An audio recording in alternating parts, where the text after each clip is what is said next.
Before I start this presentation, I would just like to shortly add that I had a great placement.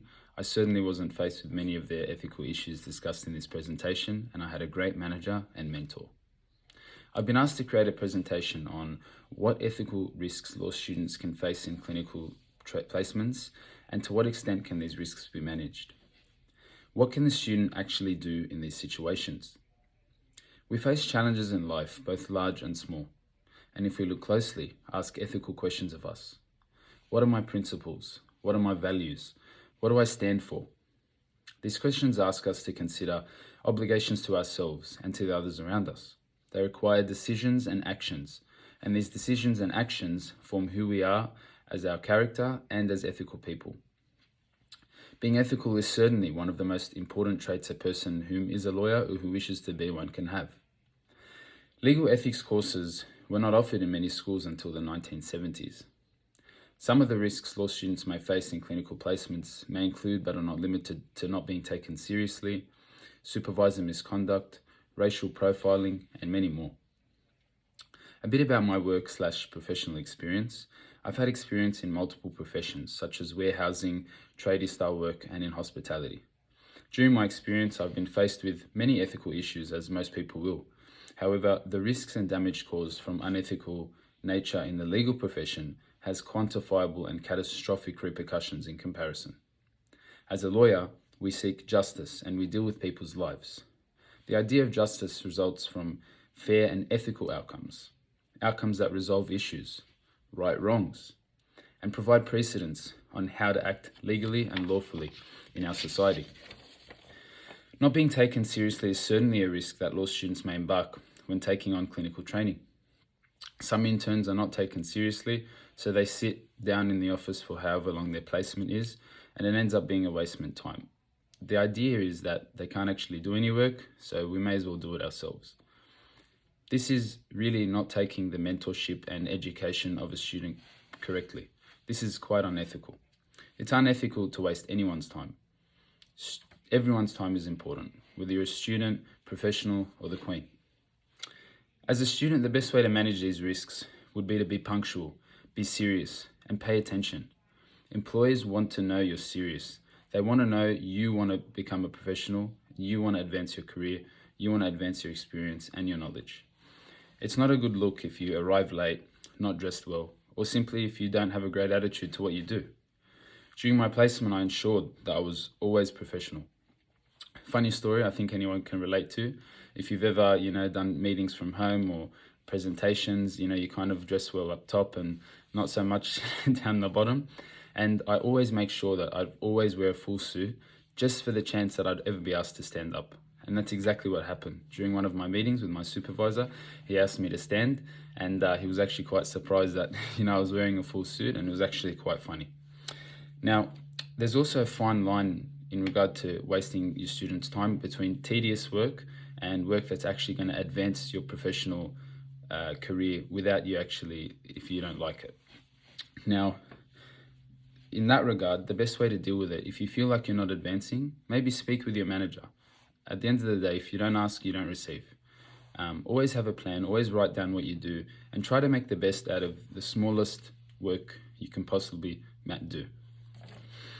Now, another risk law students may be exposed to is witnessing supervisor misconduct. Now, this could range anywhere between doing illegal and unlawful things to a student working in a large law firm with many clientele who get neglected, ignored, or have several missed calls and emails. Now, from a student's perspective, this could be quite, what's my supervisor doing? But we don't actually understand what's really going on with the business. The supervisor or the partner of the law firm could have many, many things going on at once. As students, we tend to focus on our attention to one thing, but we don't have all these other things like KPIs and tasks and outcomes in the back of our mind because we're not actually working for the business. The best way to manage this type of risk is, to have the mindset that we're not actually part of the business functions itself, and we're there for our personal development. This is fundamental. I've been lucky in my placement not to experience such misconduct. However, as a student, I understand we can learn from both good and bad teachers. A good teacher will teach us what to do, whilst a bad teacher will teach us what not to do. This is important to apply into our lives. And if we feel like something's going wrong, write it down and learn from that mistake in a practical way throughout the rest of our life. One of the most troubling ethical dilemmas is getting an incompetent or lazy supervisor. Let's face it, some people go to work just to get paid and to come back home. Competency, diligence, and neglect all stem from incorrectly completed work. Ethics play a part in this, as it is unethical to teach a student the wrong way of doing something, as this has a spiral effect on their future and other people's future. The problem with this is sometimes it is unknown when something's done incorrectly. It's not obvious. A law student only knows so much. While some incompetency can be seen as clear as a slap in the face, others might be there's the little foxes in our life, and they might just trail away and we won't even know anything's wrong. The best way to manage this type of risk is to write down what we do. Cross-check it. If we have the chance to speak to one of our teachers, that would be the best option.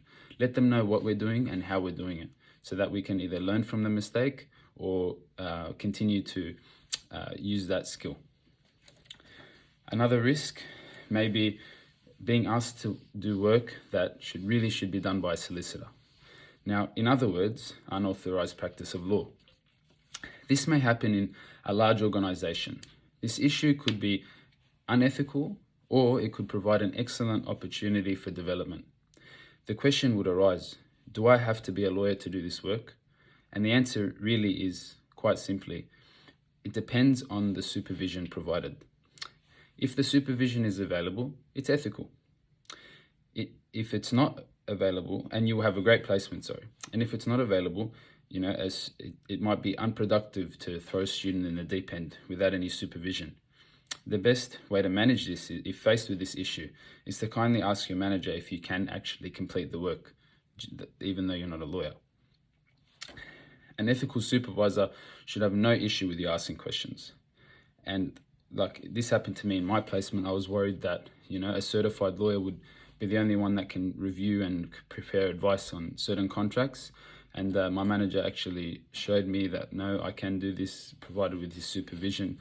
And, I was quite surprised, and I felt empowered that I was actually using part of my degree, part of this learning experience that I've been doing in a practical sense, towards my actual life. And, it made me feel great and made me feel accomplished.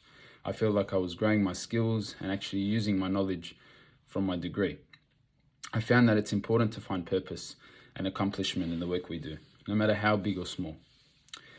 Students may also be at risk regarding billing fraud. For an example, a student may face, helping out with a client, and then their supervisor actually billing their time to the client, even though they're actually working for free. Now, the problem is we don't actually understand the payment structure or how they're being billed, but from a student's perspective, it could be seen as billing fraud. The best way to really manage this is we don't really want to detriment like our reputation or anything like that. So again, write it down, possibly seek others' feedback, and whilst maintaining confidentiality, and learn from these issues. At the end of the day, as sad as it sounds, we're most likely not going to be the ones to stop this fraud, and we don't have the background or experience to do so. So we should really just learn the practical components from that issue and move on. Speaking of confidentiality, as a student, we get excited. We're hearing about all these new cases, all these new scenarios, and we want to tell all our friends, but this might be very bad in say, family law, for example. Say you're telling your friend about a case and they actually know them, but it was quite confidential, and now someone's exposed to either the possibility of physical or emotional harm. This is certainly not okay. The best way to manage with this would be, if you're going to tell your friends a scenario, maybe perhaps, don't tell them the finer details. Maybe don't tell them names or locations. Try keep it very simple, and, don't use any sensitive information. Final risks they may be exposed to is substance abuse. Now, this goes unsaid. Substance abuse is wrong and unethical, not to mention illegal. If you are exposed to such situations, I recommend distancing yourself from the situation and reporting it anonymously to prevent any further implications. Now, to conclude this presentation, I will say again, I had a great time at my placement, and I wish my peers did as well. Ethical risks and issues will appear every day, whether it be in clinical placement or in our personal lives. So it is important for us to maintain our values at an interpersonal level. This is the best strategy to manage these risks and situations. So remember, always be true to your values and mantra. Thank you for your time.